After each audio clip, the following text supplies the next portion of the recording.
गावाकडची बातमी। या हेडलाईन्सचे प्रायोजक आहेत माध्यमिक कन्या विद्यालय तळेगाव दशासर। आपण पाहता गावाकडची बातमी। गावाकडची बातमीवर आपण एक बातमी प्रकाशित केली होती।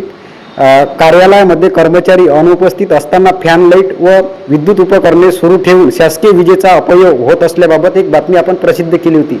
आणि याआधी 2 फेब्रुवारी 2023 ला पण बातमी एक प्रसिद्ध केली होती। कार्यालयाला आले अंगणवाडीचे स्वरूप। कार्यालयामध्ये प्रत्येक कागद येणारा हा थांबता थांबेना पाटबंधारे विभागाचा भोंगड कारभार या मतळ्याखाली आपण वृत्त प्रकाशित केले होते गावाकडची बातमीवर।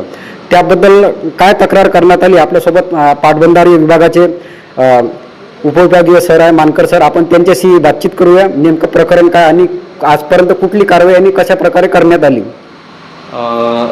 सर्वप्रथम जे 2023 ला यांनी जी बातमी प्रकाशित केली होती की कार्यालयात काही त्यावेळी महिला ज्या कर्मचारी होत्या त्या त्यांच्या लहान मुलांना बाळांना इथे ऑफिसमध्ये त्यांना आणलं होतं त्यांनी आणि ऑफिसमध्ये ते बेंच वगैरे खेळताना ते आढळले।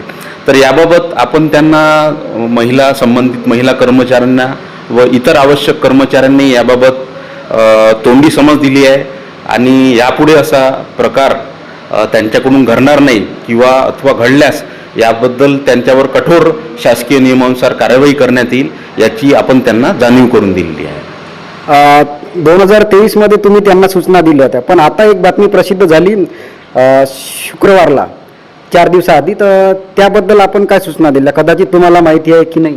नाही, याबद्दल मला माहिती आहे आणि मी स्वतः आग्रही आहे की कार्यालयीन वेळेत कार्यालयीन नियम आणि नियमांचं पालन हे झालंच पाहिजे आणि ज्याप्रमाणे आपण आपल्या घरी सुद्धा त्याची काळजी घेतो, लाईट फॅन बंद करतो, त्याचप्रमाणे आपण आपल्या शासकीय कार्यालयाची सुद्धा न चुकता आपण त्याची काळजी घेणे अनिवार्य आहे। आपल्यासोबत मानकर सर होते, आपण त्यांच्याशी बातचीत केली। जिल्हा संपादक निलेश रामगावकर सह मी गावाकडची बातमी देवेंद्र भोंडे, धामणगाव रेल्वे, अमरावती।